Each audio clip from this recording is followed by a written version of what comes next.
पर दो तीन छंद सुना करके मैं अपनी वाणी को विराम दूंगा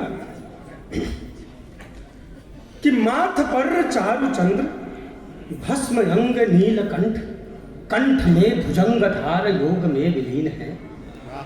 कि माथ पर चारु चंद्र भस्म अंग नीलकंठ कंठ में भुजंग धार योग में विलीन है। और काल के कपाल पर गार करके त्रिशूल मोह माया त्याग कर शंभु आत्मलीन है। और ओट से ही झांक कर साध कर मोह बाण काम व रति ने देखा शिव लवलीन है। और रति बोली खैर नहीं आज तो हमारी नाथ साधने चले हो जिसे वो तो ब्रह्मलीन है। तो काम व रति ने जब माया को पसारा तब सारी सृष्टि मानो मोह वासना में जो गई।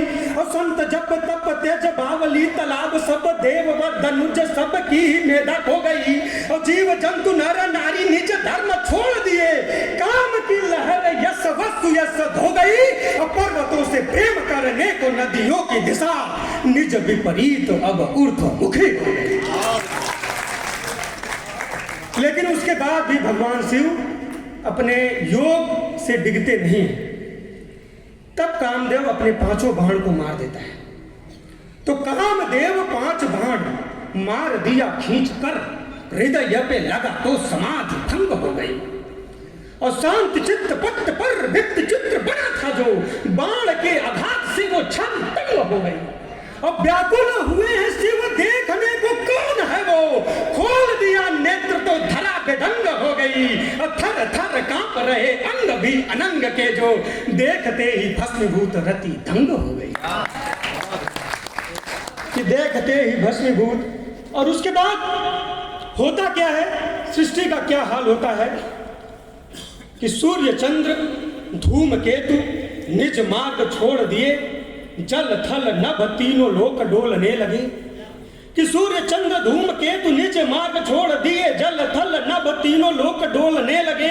और डमरू का नाद डम डम डम करता है विषधर शेष नाग मुख खोलने लगे। और बार बार रगड़ रहे हैं पांव नंदी जी भी मानो पूरी सृष्टि की शक्ति तोलने लगे। और जर गया कामदेव पल भर ले ही नाथ त्राहि माम देव बोलने लगे। और भगवान शिव अपना नेत्र कब खोलते हैं, अंतिम छंद कि रावण का अहंकार सर चढ़ बोल उठा उंगली धरा पे रख शक्ति तोल देते हैं। कि रावण का अहंकार सर चढ़ बोल उठा उंगली धरा पे रख शक्ति तोल देते हैं। और प्रेम भाव भर शिव शिव भजता तो आशुतोष शंकर विमोल मोल देते हैं। आन पड़ी विपदा जो जगत पे नीलकंठ हला हला विष में भी पैर खोल देते हैं। और राम राम रटन में भक्ति भाव भजन में बाधक बनोगे तो त्रिनेत्र खोल देते हैं। ये पूत के पांव पालने में है दिनकर।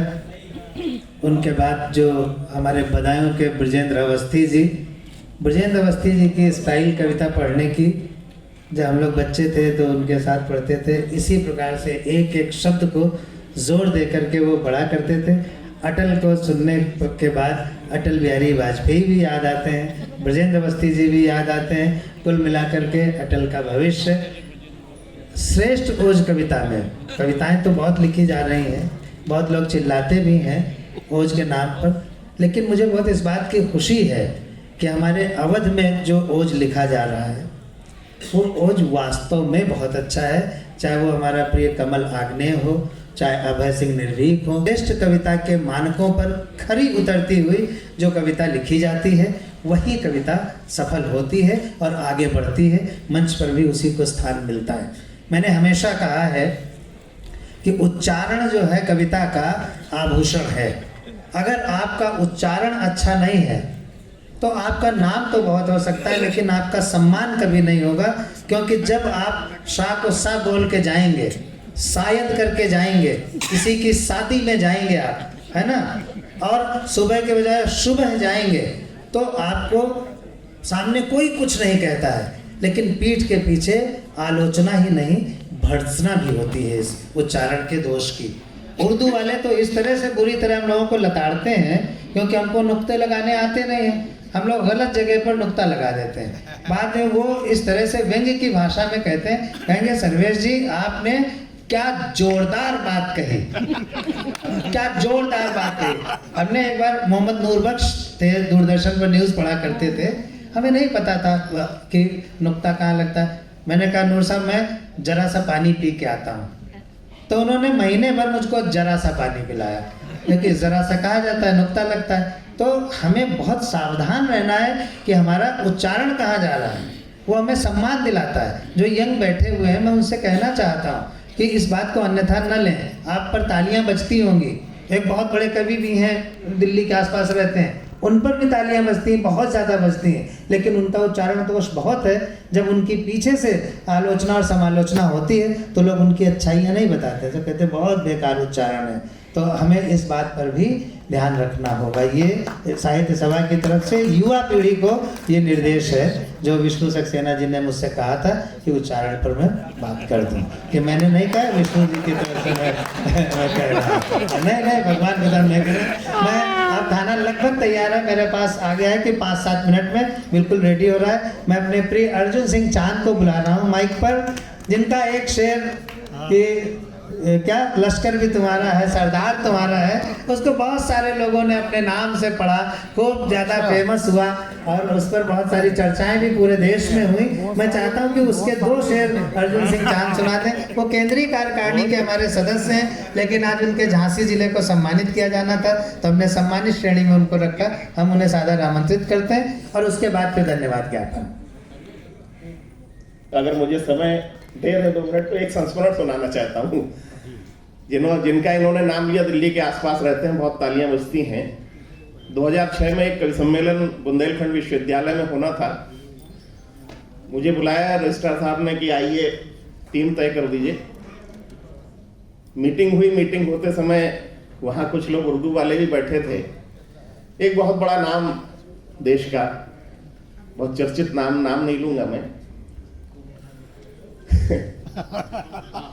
उनको बुलाने की बात हुई तो वहां जो उर्दू वाले बैठे थे उन्होंने यही बात कही कि जो व्यक्ति तालियां जोरदार बजवाता हो उसको कवि सम्मेलन में न बुलाया जाए। बहुत से लोगों के नहीं समझ में आई कि इन्होंने कहा क्या।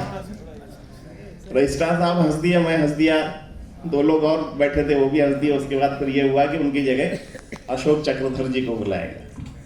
तो ये जो आदरणीय अस्थाना जी ने कहा है, इस बात को हमें जो विशेष करके जो हमारे भाई बंधु हैं जो इस दिशा में बढ़ रहे हैं, उन्हें सोचने की बहुत ज़रूरत है और इस पर काम करने की ज़रूरत है। आइए उस शेर को पढ़ देता हूँ कि लश्कर भी तुम्हारा है,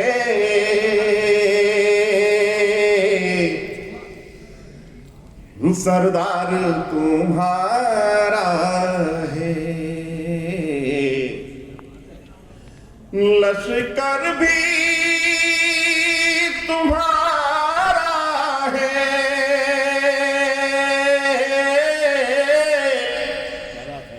सरदार तुम्हारा है।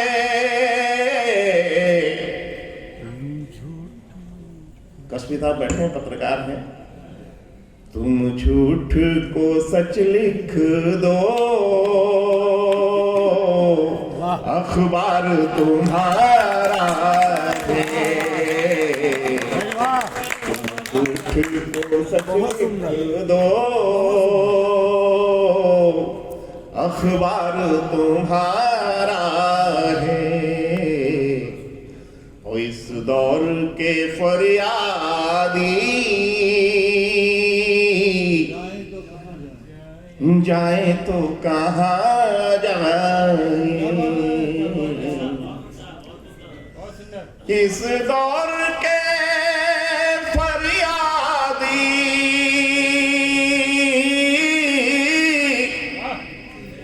जाए तो कहाँ जाए। कानून तुम्हारा है, दरबार तुम्हारा है। झूठ को सच लिख दो। और ये आखिरी शेर पढ़ रहा हूँ, लंबी गजल है, 3 ही शेर पढ़ रहा हूँ, सुनिएगा। आखिरी शेर है, इशारा समझिएगा कि सूरज की तपन तुमसे बर्दाश्त नहीं होती, सूरज की तपन तुमसे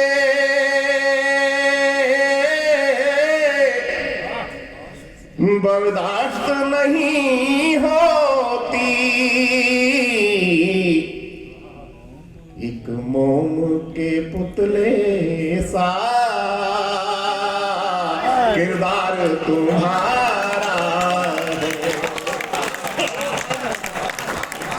है, तो सच लिख दो।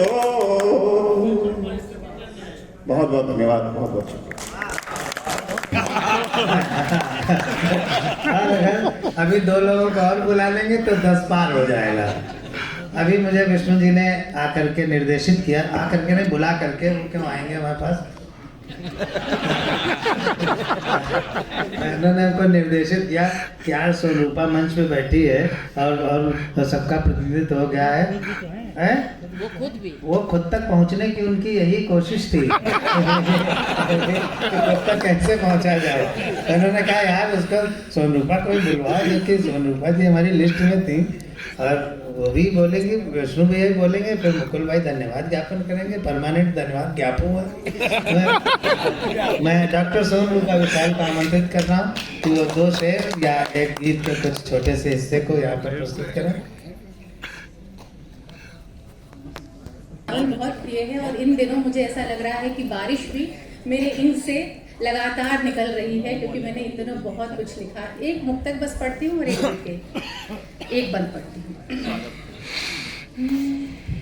घटाएं बल नहीं खाती अगर सावन नहीं आता, घटाएं बल नहीं खाती अगर सावन नहीं आता, उमंगे मन ना उमगाती अगर सावन नहीं आता, ये रुत सिंगार की मल्हार की अभिसार की भी है, ये कलियां खिल नहीं पाती अगर सावन, ये कलियां खिल नहीं पाती अगर सावन नहीं आता। एक मुक्ता और सुना दो।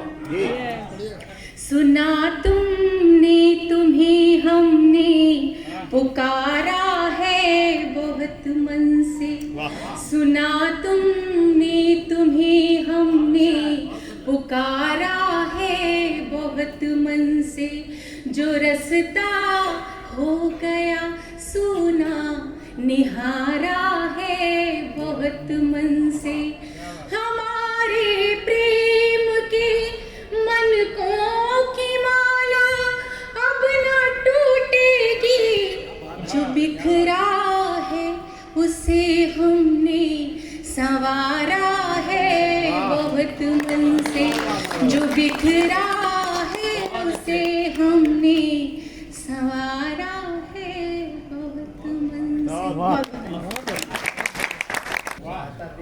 चाहता दिल है कि परियों की कहानी लिखूं, तोतला लहजा हो दादी की जबानी लिखूं।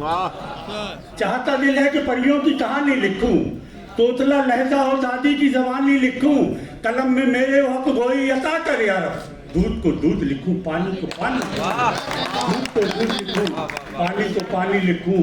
4 मिसरे और देखें। अर्ज किया है कि हवा ने चाल में जब से कमाल रखा है, हवा ने चाल में जब से कमाल रखा है, हर एक पेड़ ने खुद को संभाल रखा है, हवा ने चाल में जब से कमाल रखा है, हर एक पेड़ ने खुद को संभाल रखा है।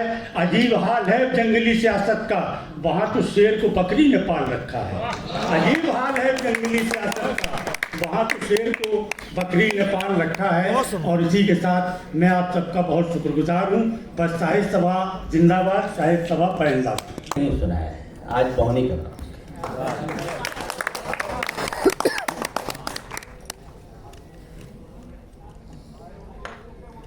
और मैं ये भी समझता हूँ कि मंच का गीत नहीं है। यहाँ सब लोग पढ़े लिखे लोग हैं, अच्छी कविताएं लिखने वाले लोग हैं। अब मेरी अच्छी है या पता नहीं मुझे, लेकिन मैं सुना। जीवन की इस, भाई साउंड बहुत अच्छा है। कुल मिला के ये बता दूं आपको, जब भी कोई जिसने प्रोज बोली उसने इको नहीं डाला, जिसने पोएम बोली तुरंत इको डाल दिया।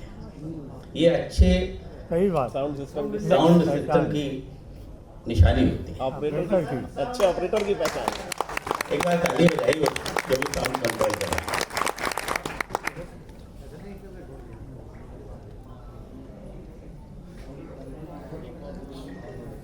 जीवन की इस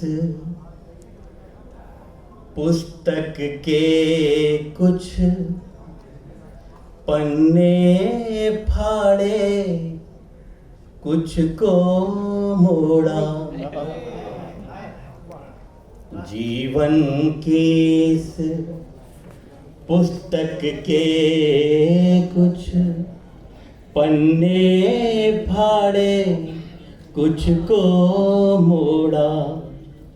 हमने अब वो रिश्ते तोड़े जिन रिश्तों ने हमको तोड़ा। हमने वो सब रिश्ते तोड़े जिन रिश्तों ने हमको तोड़ा। जीवन की 3 रिश्तों का जिक्र है, एक रिश्ते का जिक्र कर रहा हूं। एक रिश्ते ने लाड़ लड़ाया, प्यार जताया, सपन दिखाए। एक रिश्ते ने लाड़ लड़ाया, प्यार जताया, सपन दिखाए। पायल की रुंझुन ने तन और मन के सब दर्पण चटकाए। अब भी जब पुरवाई चलती, दाद चाहिए मुझे आपकी। अब भी जब पुरवाई चलती, दर्द कसकता थोड़ा थोड़ा। अब भी जब पुरवाई चलती, दर्द कसकता थोड़ा थोड़ा।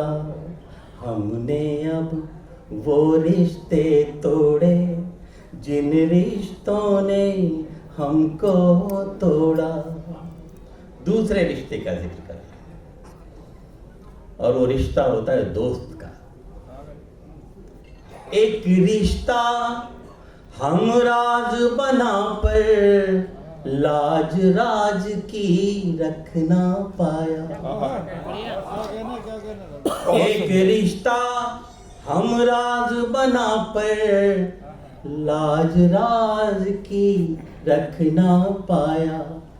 जख्मों पर मरहम के बदले नमक हाथ में लेकर आया।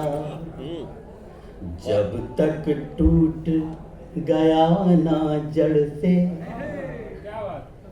जब तक टूट गया ना जड़ से, तब तक उसने हाथ मरोड़ा। जब तक टूट गया ना जड़ से, तब तक उसने हाथ मरोड़ा। बेहतर हो वो रिश्ते टूटे जिन रिश्तों ने हमको तोड़ा। तीसरा रिश्ता बताना, तीसरा और अंतिम रिश्ता। खून के जो संबंध बने थे, खून के जो संबंध बने थे, खून पी लिया उन रिश्तों ने। क्या बात है, बहुत सुंदर। खून के जो संबंध बने थे, खून पी लिया उन रिश्तों ने। बिना कर्ज मजबूर कर दिया, बाकी बची हुई किश्तों ने।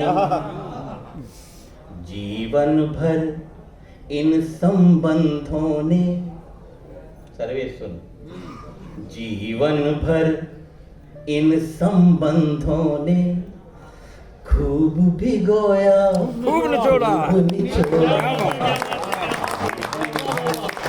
इन संबंधों ने खूब भिगोया, खूब निचोड़ा। बेहतर हो वो रिश्ते टूटे, जिन रिश्तों ने हमको तोड़ा।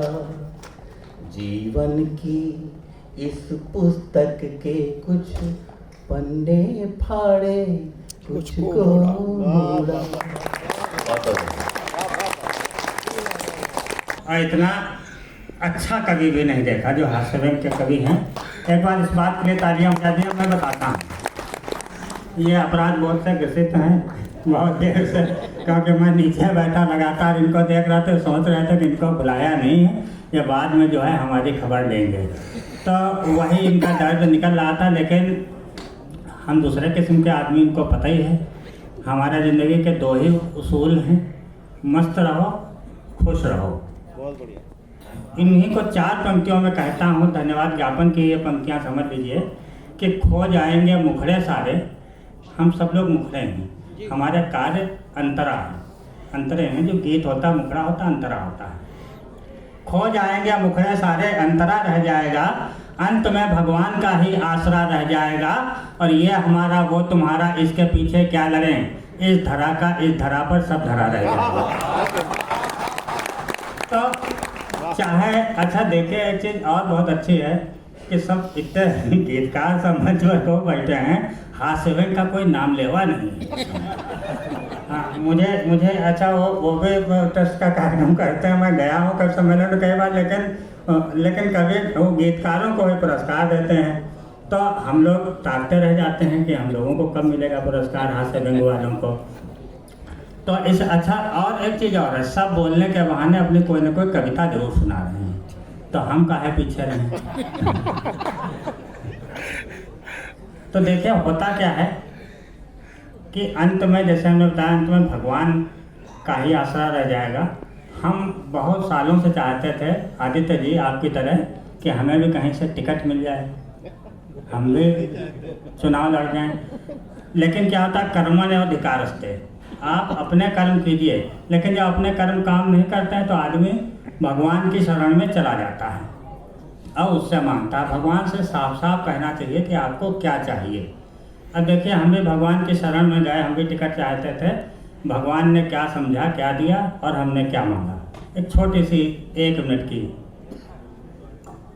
हमारी तपस्या से हम भगवान की शरण में गए, तपस्या करने लगे।